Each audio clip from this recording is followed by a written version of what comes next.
Hello and welcome to Weapons and Warfare. For Straight Arrow News, I'm your host, Ryan Robertson. Just ahead on this week's episode, we get a literal look at the Honeywell 360-degree display.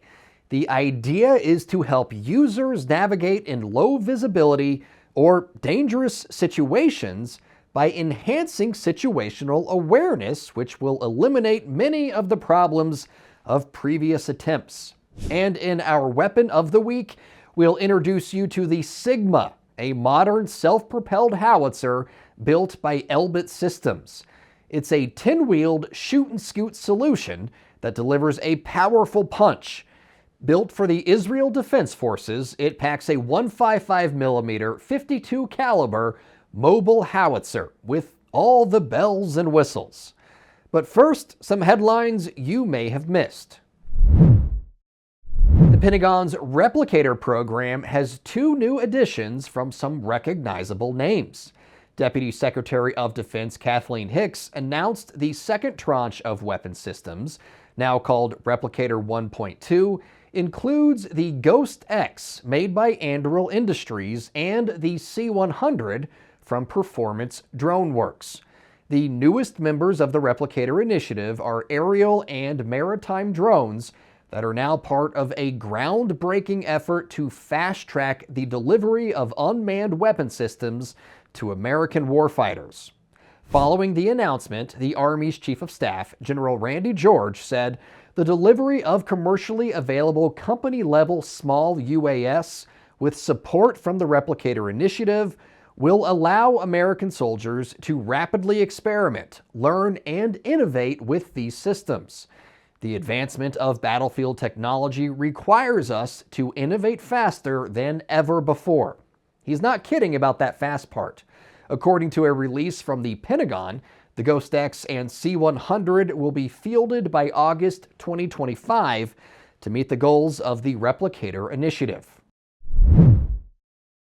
Sticking with the holiday shopping theme, a Norwegian defense firm just inked its biggest deal ever for a missile contract. Kongsberg signed a multi-year deal for the delivery of naval strike missiles to the Navy and Fleet Marine Force over 5 years. The contract in the neighborhood of $900 million. The NSM is the focal point of the Navy's over-the-horizon weapon system and is being installed on littoral combat ships and Constellation-class frigates, as well as supplying the Marine Corps for the Navy Marine Expeditionary Ship Interdiction System.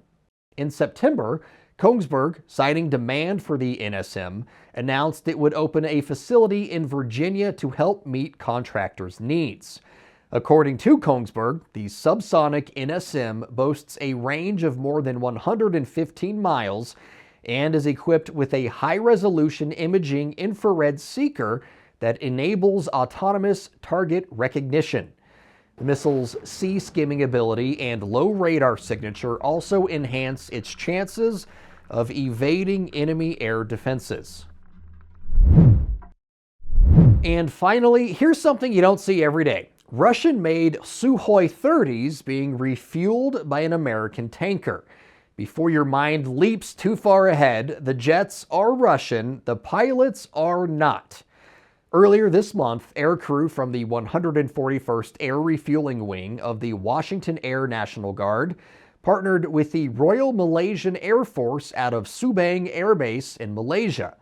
On this particular mission, the Americans refueled 3 Malaysian crewed fighters as part of a partnership that started in 2017. Those involved say events like this strengthen our alliances and showcase the abilities of the United States and its partners, helping both countries work together more effectively in the Indo-Pacific region.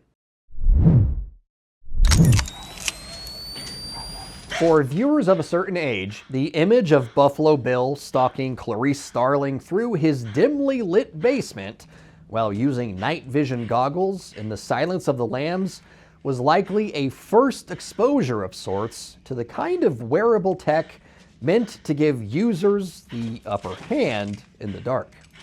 It's been 33 years since that Academy Award winner graced the silver screen, And that kind of hardware is now commonplace in military units all over the world. At this year's AUSA gathering, I got a first-hand look at what could be the next game changer in wearable tech for American warfighters. If you move your head back and forth, left and right really quickly, I want you to kind of see how that feels.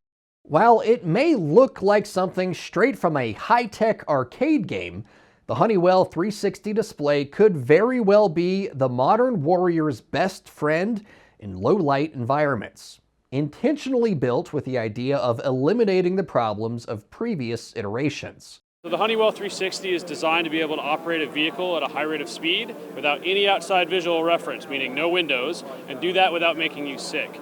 And so that last part of not creating motion sickness is really where we focused a lot of our technology development.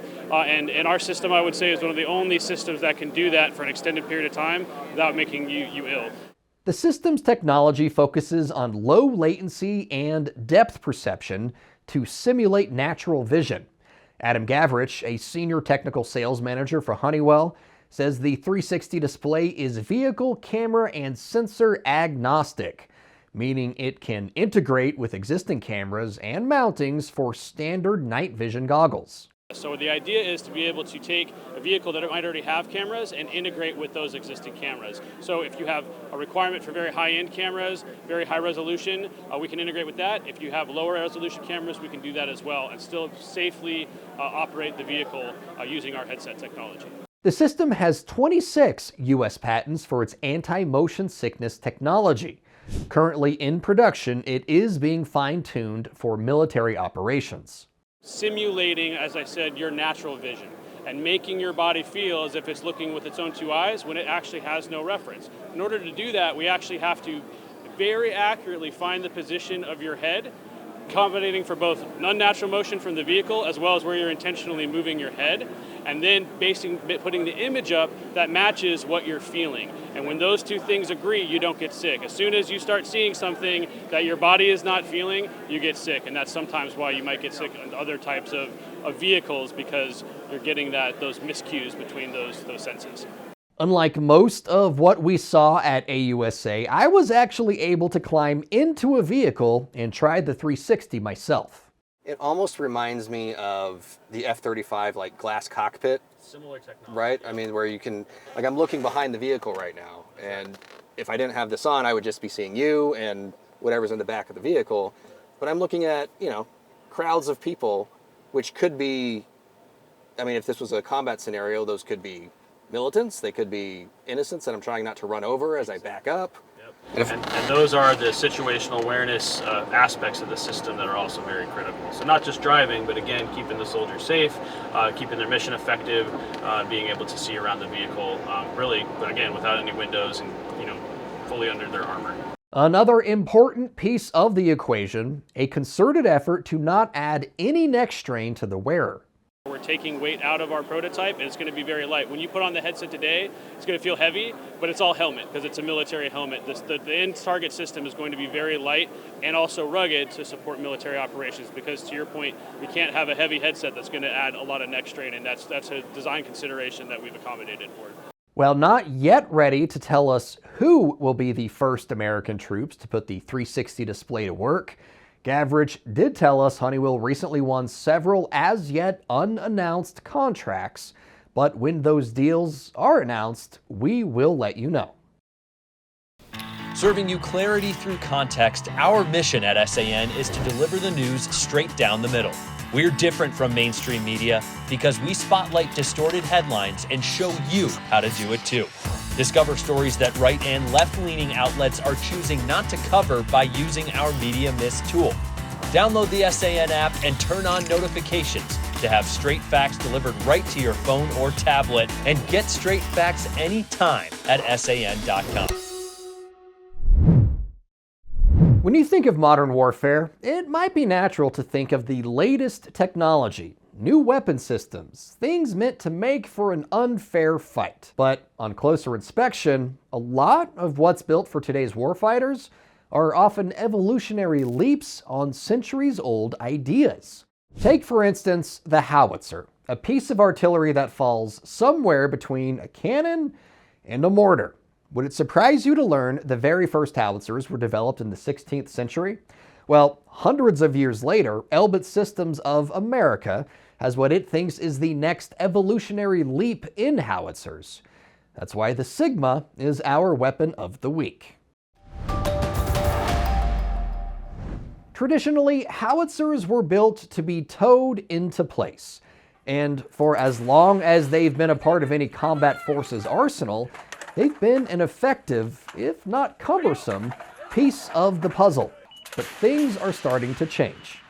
You look what's happening in Ukraine, using towed howitzers, more manned howitzers, right? You can't be survivable because of counter-battery fire. Mobile howitzers now are the future, and Sigma is our answer to the upcoming Army competition for that.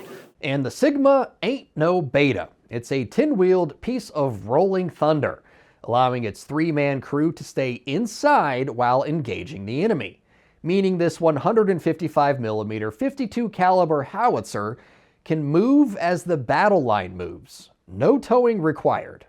It's all one connected unit. It's based on an Oshkosh truck, right? So what the Army is already using, basically based off of a HIMMET or a PLS type truck from the Army. We call it a MAP, Mobile Artillery Platform. The really great thing about it is it's completely, the crew stays completely inside, right? So 3-man crew, they get to stay inside that cabin, and everything else is automated in the back. The Army's current self-propelled artillery system, the M109 Paladin, first entered service in the 1960s. It was upgraded numerous times over the decades, and even though it's proven its place in American military history, the Army knows it's time for a change. Boasting a 40-round magazine, the largest in the industry, the Sigma, with its high volume of fire and extended combat range, offers the kind of change the Army is looking for. So basically you can fight longer, you can fight further away, and you don't have to resupply nearly as often. So it's a very unique capability. Obviously it's a big system, but because of that the size, right, it allows you a massive volume of fire, which is unmatched. Designed with the Army's next-generation command and control initiative in mind, Elbit sees the Sigma as part of a system that will give commanders the ability to act on more and better information faster. So it'll be able to network with basically anything and everything else on the battlefield, right? I would expect to see systems like this to start moving towards more of an optionally manned configuration. To be clear, this is far from the only entry in the mobile howitzer marketplace. As an example, in August, we profiled the Hawkeye mobile howitzer made by AM General. Naturally, each system has its pluses and minuses, but Taylor Mercer, Elbit America's Senior Director of Howitzer Programs, says its entry offers more of what the Army is looking for. Sigma is very different, not just volume of fire, survivability, right? Mobility, being on a 10x10, it's absolutely, it can go anywhere on the battlefield. But most importantly, it's built on the Oshkosh truck, right? So it brings commonality.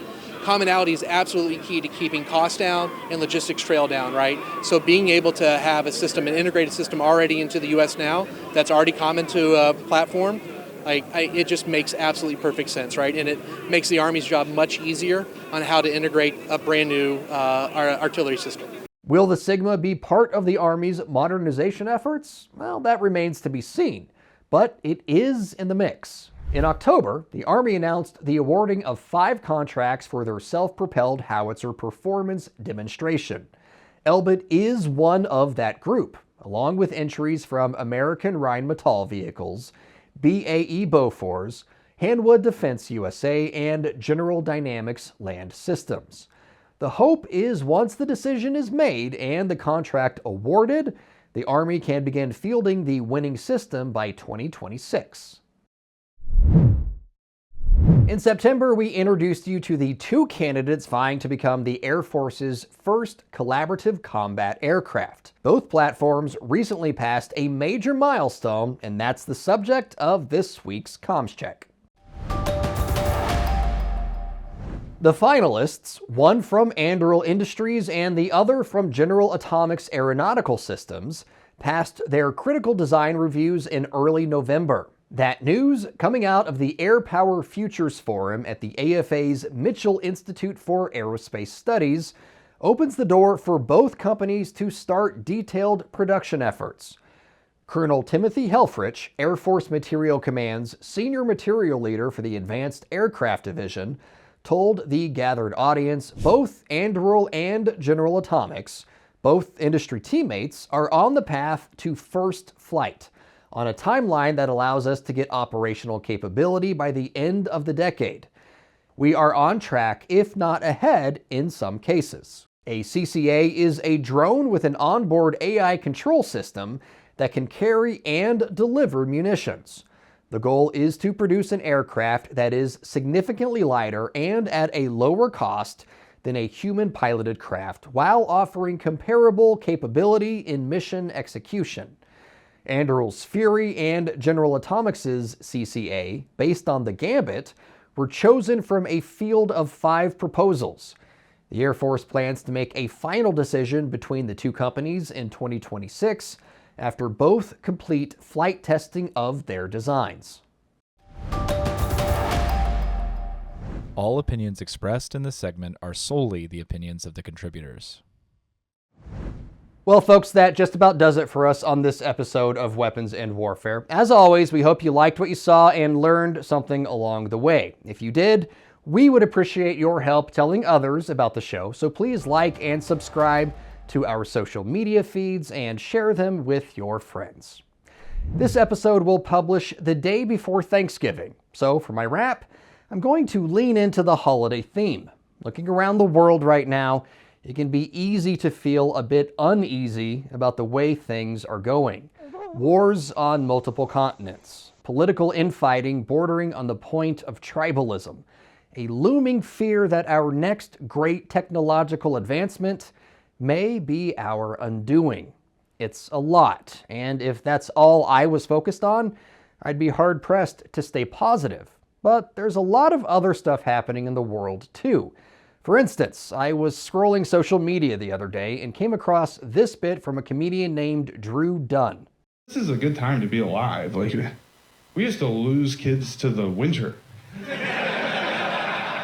He's right. I mean, in the 1600s, the colony of Jamestown was almost wiped out completely in the span of one winter. So I'm thankful to comedians like Drew Dunn who help put things into perspective, because I really am thankful I wasn't born back when we lost kids to winter.